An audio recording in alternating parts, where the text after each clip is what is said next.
بسم اللہ الرحمن الرحیم۔ السلام علیکم ورحمۃ اللہ وبرکاتہ۔ سیریز حضرت آدم علیہ السلام to Muhammad peace be upon ہم میں ایپیسوڈ 4 ملاحظہ فرما رہے ہیں آپ، جس میں میں قابیل اور حابیل کے مکمل قصے پر روشنی ڈالوں گی۔ سب سے پہلے تو ناظرین کرام میں آپ کو یہ بتا دوں کہ حابیل اور قابیل کا قصہ سنتے وقت آپ اکثر یہ سوچ میں پڑ جاتے ہیں، یعنی کیونکہ نام میں زیادہ مختلف نہیں ہے قابیل اور حابیل، تو انسان ذرا سوچ میں پڑ جاتا ہے کہ کون سا حابیل تھا کون سا قابیل تھا۔ اس کی نشاندہی ایسے کر لیجئے کہ قابیل جو تھا وہ قاتل تھا، یعنی قتل بھی کاف سے شروع ہوتا ہے اور قابیل بھی کاف سے شروع ہوتا ہے۔ ایسے آپ کو جو قصہ ہے وہ سننے اور سمجھنے میں بہت آسانی ہوگی۔ یعنی قابیل نے حابیل کا قتل کیا، قابیل اور قتل ایک ساتھ، یعنی کہ قتل قابیل اور حابیل کا کیا گیا۔ پچھلی ایک ساتھ میں حضرت آدم علیہ السلام اور اماں حوا علیہ السلام کی قصوں میں نے آپ کو تفصیل سے بتایا تھا کہ شریعت میں نکاح کا سلسلہ کیسے شروع ہوا۔ حضرت آدم علیہ السلام کے ہاں ہمیشہ حوا سے علیہ السلام سے 2 جڑواں بچے پیدا ہوتے تھے۔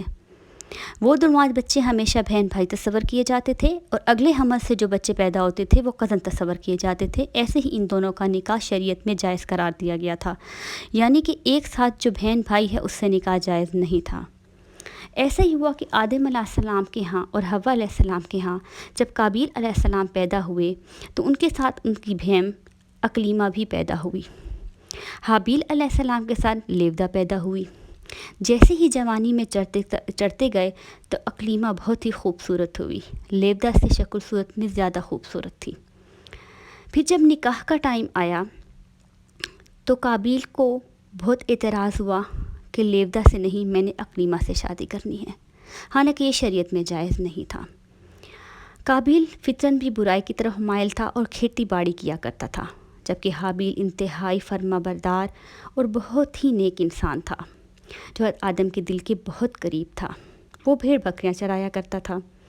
جب یہ مسئلہ حضرت آدم علیہ السلام کے ساتھ قابیل نے پیش کیا کہ میں لیودہ سے نہیں اقلیمہ سے نکاح کرنا چاہتا ہوں، تو آدم علیہ السلام پریشان ہو گئے کہ شریعت کے خلاف تو ہم جا نہیں سکتے۔ تو انہوں نے یہ معاملہ اللہ پر چھوڑ دیا اور فرمایا، بیٹو ایسے کرو کہ اللہ کے ہاں صدقہ پیش کرو، جس کا صدقہ قبول ہو جائے گا اسی کا نکاح اقلیمہ کے ساتھ ہوگا۔ چونکہ حضرت قابیل جو تھا وہ کھیتی باڑی کا کام کرتا تھا، تو گندم کی بالیاں صدقے میں لے گیا اور فطرن برائی کی طرف مائل بھی تھا اور ذرا کنجوس بھی تھا، جبکہ حابیل جو تھا وہ بھیڑ بکریاں چرایا کرتا تھا اور فطرن نیک بھی تھا اور فرما بردار بھی تھا اور حساس بھی تھا اور دین کے راہ پر بھی جانے والا بھی تھا۔ اس نے ایک خوبصورت موٹا تازہ مٹھا اللہ کے ہاتھ پیش کیا۔ آسمان سے آگ آئی جس نے حابیل علیہ السلام کے مٹھے کو کھا لیا، قبول کر لیا، اور قابیل علیہ السلام کی گندم کی بالیوں کو چھوڑ دیا۔ یہاں یہ قابل ذکر بات ہے کہ اللہ کے ہاں چھوٹی بڑی چیز نہیں، اگلے کا دل دیکھا جاتا ہے، اگلے کا اخلاص دیکھا جاتا ہے، اگلے کی نیت دیکھی جاتی ہے۔ تو حابیل علیہ السلام تو شریعت پر ہی تھے، ان کی نیت بھی صاف تھی اور وہ ماں باپ کے فرما برداری کے مطابق ہر ان کے فیصلے پر خوش بھی تھے، جبکہ قابیل علیہ السلام کی نیت بھی خراب تھی، وہ شریعت کے خلاف بھی جانا چاہتے تھے اور وہ ماں باپ کی نافرما برداری بھی کرنا چاہتے تھے۔ تو اندازہ لگائیے کہ اللہ کے ہاں کون سا صدقہ قبول ہونا تھا، وہی جو ماں باپ کی فرما برداری پر ہو اور شریعت پر ہو اور اللہ کی فرما برداری پر بھی ہو۔ ایسا ہی ہوا۔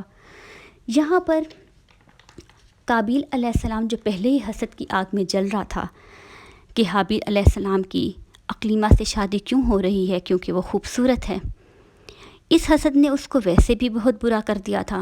لیکن جب حابیل علیہ السلام کا صدقہ بھی اللہ کا قبول ہو گیا، اللہ کے ہاں قبول ہو گیا، تو پھر قابیل علیہ السلام کا حسد دن بدن بغض کینہ اور بڑھتا چلا گیا۔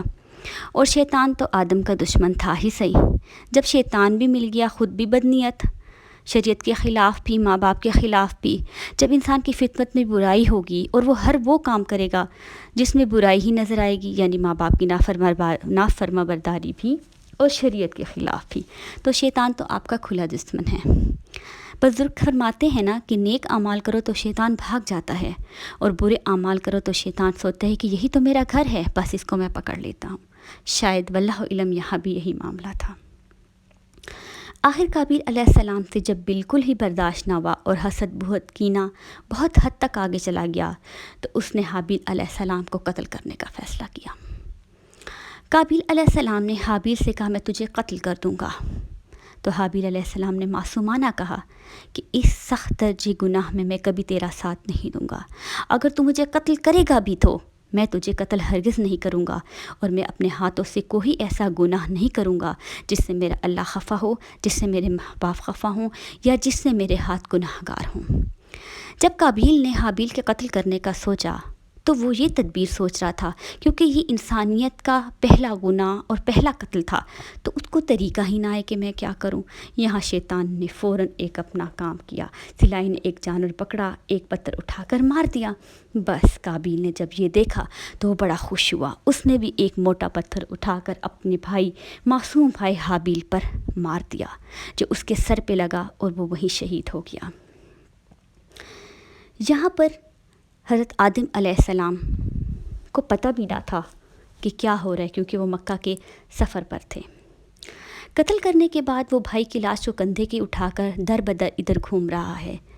جب اللہ نے دیکھا کہ میرے نیک معصوم بندے کو ایسے قتل کر کے ایسے بے حرمتی کی جا رہی ہے، تو اس نے فون کووں کو حکم دیا اور 2 کوے آسمان سے آئے۔ پہلے ایک کوے نے دوسرے کوے کو مارا اور پھر دوسرے کوے نے اس کو زمین پر کاٹ دیا۔ جب قابیل نے یہ دیکھا تو اپنے آپ کو کوستا رہا کہ مجھ سے تو یہ کوے بھی اچھے ہیں، کیا میں اتنا برا ناعقل ہو گیا ہوں کہ مجھے اتنی سی تدبیر بھی سمجھ نہ آئی۔ بس اس نے بھی گھڑا کھودا اور اس میں قابیل نے حابیل علیہ السلام کو ڈال دیا اور اوپر مٹی ڈال دی۔ وہاں آدم علیہ السلام مکہ کے سفر سے واپس تشریف لے آئے اور دن رات حابیل علیہ السلام کو ڈھونڈنے میں لگا دی، پر حابیل علیہ السلام کا کچھ پتہ نہ چلا۔ دن گزرتے رہے اور آدم علیہ السلام نے کھانا پینا اور ہوا نے کھانا پینا چھوڑ دیا۔ ان کو ہر لمحے اپنے بیٹے کی یاد ستاتی تھی، رو رو کر ان کے آنسو خشک ہو گئے تھے اور ان کا بڑا ہی برا حال تھا، لیکن کہیں بھی بے چین دلوں کو سکون نہیں آ رہا تھا۔ یہی حالت جب بہت گزر گئی تو ایک دفعہ آدم علیہ السلام کو نیند آئی اور اللہ نے نیند میں ان کو دکھایا کہ حابیل علیہ السلام الحیاس الحیاس ابھی تر پکار رہے ہیں۔ آپ اٹھ کر رونے لگے، اتنا روئے کہ کوئی حد ہی نہ تھی۔ اسی پر اللہ کا حکم ہوا اور جبرائیل علیہ السلام آئے اور آپ کو حابیل کی قبر پر لے گئے۔ ہوا آدم علیہ السلام دونوں مل کر گئے اور جب قبر کے قریب پہنچے اور قبر سے مٹی ہٹائی اور دیکھا تو ان کا کوئی حواس نہ رہا۔ وہ ایسے بدحواس ہوئے، ایسے غم میں مبتلا ہوئے کہ اپنے پیارے بیٹے کی لاش کو دیکھا تو مغز نکلا ہوا تھا اور خون میں لت پت تھی۔ ان سے یہ غم اور درد برداشت نہ ہوا، انہوں نے تابوت میں حضرت حابیل علیہ السلام کے جسم کو ڈالا اور اپنے ساتھ گھر لے آئے اور ادھر ہی دفن کر دیا۔ جب اماں ہوا اور آدم علیہ السلام کو پتہ چلا کہ ہمارے اپنے ہی بیٹے، نافرما بردار بیٹے قابیل نے یہ قتل کیا ہے، تو ان سے رہا نہ گیا، کیونکہ ان کے 120 بیٹے تھے جو سارے زندہ سلامت تھے اور تندرست تھے، یعنی کہ نہ کوئی مرا تھا، اور قتل تو پہلا کیا ہی بدبخت قابیل نے تھا۔ روایات میں بات ملتی ہے کہ جب قابیل نے حابیل کا قتل کیا تو زمین 7 دن تک زلزلے کی حالت میں تھی۔ قابیل جو کہ بہت خوبصورت تھا، وہ اپنے اس گناہ کی وجہ سے سیاہ اور بدصورت ہو گیا۔ حضرت آدم علیہ السلام نے اپنے دربار سے قابیل کو نکال باہر کیا تاکہ اس کا درد ٹھنڈا ہو اور وہ بار بار اپنے بیٹے کے قاتل کو نہ دیکھے۔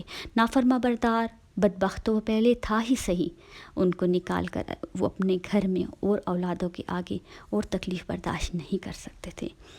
یہاں قابل ذکر بات پھر یہ ہے کہ شیطان ہمیشہ حاسد کا کھلا دوست ہوتا ہے، بغض اور کینے رکھنے والے کا، نافرما بردار کا کھلا دوست ہوتا ہے۔ بس ایسا ہی کچھ ہوا کہ قابیل نے یمن کی سرزمین عدن میں چلا گیا، وہاں ابلیس اس کے پیچھے پیچھے چلا گیا اور یہ وسوسہ ڈالا اور یہ یقین دلایا قابیل کو کہ تجھے پتہ ہے کہ حابیل کا صدقہ کیوں قبول ہوا تھا؟ کیونکہ وہ تو آگ کی پرورش کرتا تھا، اسی لیے تو آگ نے اس کے مٹھے کو کھا لیا، اس کے جانور کو کھا لیا اور تمہارے صدقے کو بقایا چھوڑ دیا۔ تم بھی آگ کی عبادت کرو،